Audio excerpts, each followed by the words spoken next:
최근 한국을 방문해 새로운 인생을 살고 있다는 외국인들이 많이 있습니다. 미국의 한 커뮤니티에는 한국에서 건강을 되찾은 한 남성의 사연이 큰 화제거리로 이슈가 한창이었습니다. 미국에 있는 레이첼의 할아버지인 제임스가 건강과 관련해 한국에서 겪었던 일화를 얘기하고자 합니다. 신기하고 놀라운 일을 사람들에게 전하고 싶다며 사연을 올렸습니다.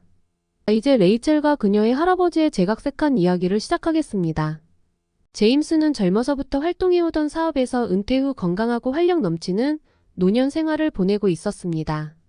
운동을 좋아해서 매년 수영대회에 참가했고 상을 타지는 못해도 완주를 할 만큼 건강한 체력을 가지고 있었습니다. 하지만 5년 전 어느 날부터 할아버지의 몸에 이상이 생겼었는데요. 할아버지는 마당에 텃밭을 일구며 직접 키운 채소로 주말에는 항상 가족들과의 단란한 식사 자리를 가지고는 했습니다.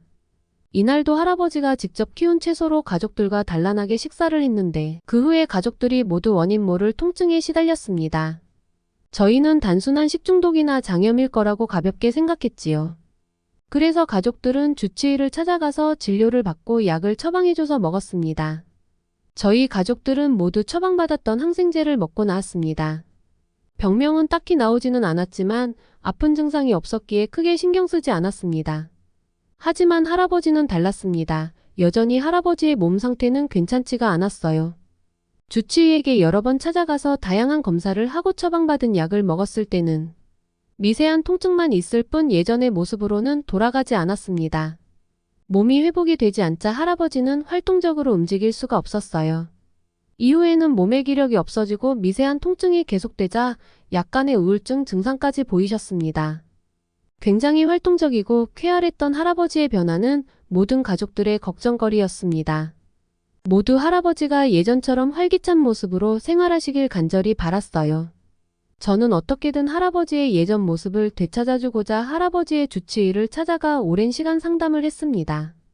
하지만 그녀의 할아버지는 여러 검사에도 특별한 점이 발견되지 않는다며 나이를 먹고 몸이 노화되면서 생기는 자연스러운 증상이라며 우울증으로 몸 상태가 나빠질 수 있으니 가족들의 각별한 애정과 더 많은 시간을 보내면서 지내면 좋겠다는 말을 했습니다. 주치의와 상담을 하고 나서 다른 가족들은 너무 쉽게 수긍을 했고 할아버지의 우울증 증상이 없도록 기분을 살피면서 방법을 찾자고 했지만 이상하게도 저는 그러기 싫었습니다. 제가 볼 때에는 할아버지의 몸 안에는 분명히 문제가 있었고 그걸 여기에 있는 의사가 발견하지 못했고 저는 그 의사의 말을 신뢰할 수가 없었어요. 밤잠 설치며 고민을 많이 한 저는 방법을 찾고자 인터넷으로 할아버지의 문제를 검색해보고 질문을 던졌습니다. 감사하게도 상상도 못할 만큼의 많은 사람들이 관심을 보이며 저의 질문에 답변을 보내주셨는데요. 그 중에서 저에게 가장 도움이 된 답변은 미국 의료진을 더 이상 믿지 마세요. 스위스나 독일, 한국, 싱가포르 같은 나라로 가서 다시 진단을 받아보기를 권했습니다. 답변자는 이어서 자기가 가장 권하고 싶은 곳은 한국이라고 했고 권했던 나라 중에 의료비는 가장 저렴한 반면 의료 수준은 최고라고 했습니다. 저는 확신에 찬 답변자의 모습을 보고 꼭 이곳이 아닌 다른 나라라고 하더라도 그곳에 가서 제대로 된 진단을 받아보라던 그분의 적극적인 태도에 마음이 끌렸고 한국의 의료기술과 의료 시스템에 관한 내용은 예전에 뉴스에서도 접한 적이 있었기 때문에 고민 없이 할아버지와 한국행 비행기를 타기 위해 준비를 하였습니다. 비행기를 탈 때 심각한 질병으로 진단받았었다면 탑승이 힘들었을 텐데 다행히 할아버지는 별다른 진단이 없어서 한국행 비행기에 무리 없이 탈 수 있었습니다. 한국에 도착하자마자 미리 알아뒀던 서울의 한 병원으로 찾아갔습니다. 말로만 듣던 한국의 의료기술과 시스템은 믿을 수 없을 정도로 편리하고 좋았어요. 언어가 통하지 않아 의사소통이 안 될까봐 많은 걱정이 앞섰는데 병원에서 의사소통이 완벽하게 될 정도로 영어로 통역할 수 있었습니다. 한국 의사를 만난 할아버지는 본인의 상태를 충분히 설명했고 바로 정밀검사를 빠르게 받을 수 있었죠. 여러 가지 검사를 한 후 한국의 의사는 깜짝 놀랄 만한 결과를 알려주었습니다. 정말 희귀한 사례입니다. 목숨을 잃지 않은 것이 다행스러울 정도예요. 미국에서 오진한 이유가 있어요. 지금 몸에 있는 이 기생충들이 활발히 활동을 했다면 알아내기 쉬웠을 거예요. 생각지도 못한 말에 저는 너무 놀라서 말이 안 나올 지경이었죠. 이어서 의사는 정확히 말할 수 없지만 토양 배설물에 있던 12지장충으로 의심된다고 했습니다. 채소와 과일을 제대로 씻지 않고 먹으면 감염이 될 수 있다며 드물지만 12지장충이 몸에 적응해서 신체에 큰 영향을 미치지 않는 경우가 있다고 들었습니다. 할아버지가 그런 경우여서 몸에 극심한 통증이 아닌 미세한 통증이 지속되고 있었던 거라고 설명했습니다. 저는 한국에서 이런 말을 들으니 분하다 못해 슬픈 감정까지 들었습니다. 그동안 말 못할 고통에 시달리면서도 우울증이라는 오진과 함께 몸의 노화로 이런 증상이 나타난다며 말도 안 되는 오해를 받았던 할아버지에 대해 정말 미안한 마음이 들었습니다. 그리고 미국 주치의 행동과 의료 수준에 너무 화가 났습니다. 미국은 주치의 제도이지만 의사 방문 앞에는 상담 시간이 짧게 정해져 있고 문 앞에는 당신의 많은 건강의 문제를 꺼내지 말고 한 문제에 대해 상담하라는 메모가 붙어 있습니다. 미국은 무조건 주치의에게 먼저 연락해야 하고 진료를 받고 추가적인 검사가 있으면 센터나 전문의를 지정해 주는데 정확한 병명도 없었고 오진을 한 경우라서 전문의를 만날 수가 없었습니다. 설령 전문의와 예약을 잡더라도 최소 몇 개월을 기다려야 해서 여기에 오지 않았다면 할아버지의 상태는 매우 위중했을 거라 생각이 들어 아찔합니다. 한국은 환자에게 필요한 모든 의료시술을 의사와 환자가 결정할 수 있다는 것에 놀랐고 무엇보다 그런 점이 감사하게 느껴졌습니다.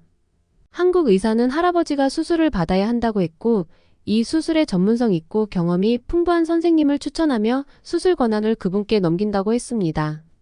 저는 환자에게 적합한 의사를 추천해주는 한국 의사의 마인드에 한 번 더 놀랐습니다.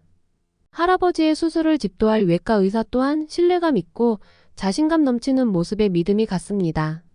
할아버지도 의사 선생님을 마음에 들어 하셨고 자신을 괴롭혀온 고통을 드디어 끝낼 수 있다며 안도감과 기대감이 가득 차 있었습니다. 저에게 연락을 받은 부모님도 할아버지와 함께 하기 위해 수술 날짜에 맞춰서 한국으로 오셨습니다. 하루 금식을 한 뒤에 할아버지는 가족들의 응원과 격려를 받으며 수술실로 들어가셨습니다. 수술은 11시간 동안 이어졌고 수술이 시간이 길어지자 혹시나 하는 마음에 우리 가족은 안절부절 못하며 수술실 앞에서 기다렸습니다. 드디어 수술실 문이 열렸고 우리는 할아버지가 괜찮은지 물어봤습니다. 의사는 저희를 보더니 할아버지의 상태가 생각보다 심각했어요. 그래서 수술이 어느 정도 지체되었고 할아버지를 괴롭힌 기생충들은 모두 제거했습니다. 수술은 무사히 끝났습니다. 라고 하셨습니다. 할아버지가 무사하다는 소식을 듣고 나니 가족 모두 안도감에 펑펑 울었습니다. 마취에서 완전히 깨어나기 전까지 할아버지는 1인실에서 안정을 취하셨고 마취에서 깨어나셔서는 저희를 보고 활짝 웃으셨습니다. 얼마 만에 보는 할아버지의 환한 미소인지 우리는 할아버지의 웃음에 한 번 더 기쁨의 눈물을 흘렸어요. 부모님은 그동안 할아버지가 얼마나 고통을 받았는지 알지 못했습니다. 단순히 미국 주치의 말만 믿었던 것에 대해 할아버지에게 사과했고 할아버지는 그 또한 괜찮다면서 이제 다 끝났다며 기분이 좋다고 호탕하게 웃으셨죠. 우리 가족은 할아버지의 기력이 회복되는 동안 한국에서 머물기로 했습니다. 할아버지는 수술 후 바로 퇴원을 하셔도 됐지만 장시간의 비행은 무리라고 생각이 들더군요. 사실 한국에 와서 병원에만 있다가 다시 미국으로 바로 간다는 게 좀 아쉽기도 했거든요. 우리는 한국에 한 달 동안 머무를 계획을 세웠고 병원에서 멀지 않은 곳에 가족이 머물 수 있는 한옥 숙소를 마련할 수 있었습니다. 우리는 할아버지의 회복이 먼저였기 때문에 먼 곳으로 여행을 하지는 않았지만 숙소와 멀지 않은 곳에 있는 광화문과 경복궁, 인사동 청계천을 산책하듯 돌아다니며 그것만으로도 너무나 행복했습니다.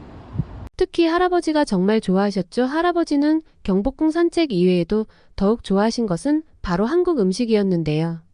한식을 먹으니까 소화도 잘 되고 기운이 생긴다면서 정말 좋아하셨어요. 푹 빠진 건 할아버지뿐만 아니었죠.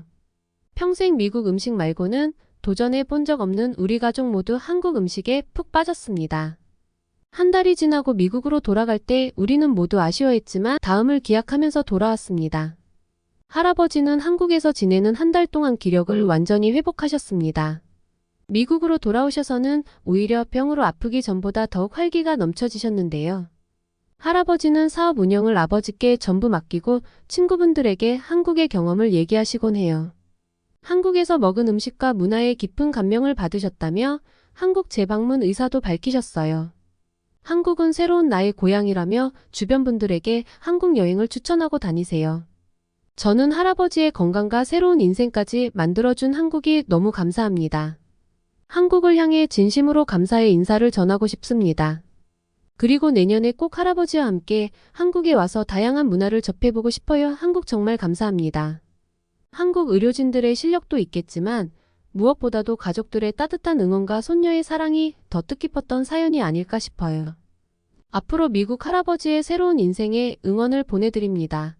오늘 감동 사연을 마치겠습니다. 여러분께 감동을 전하는 감동세상이었습니다. 앞으로도 감동세상 채널에 많은 관심 부탁드립니다.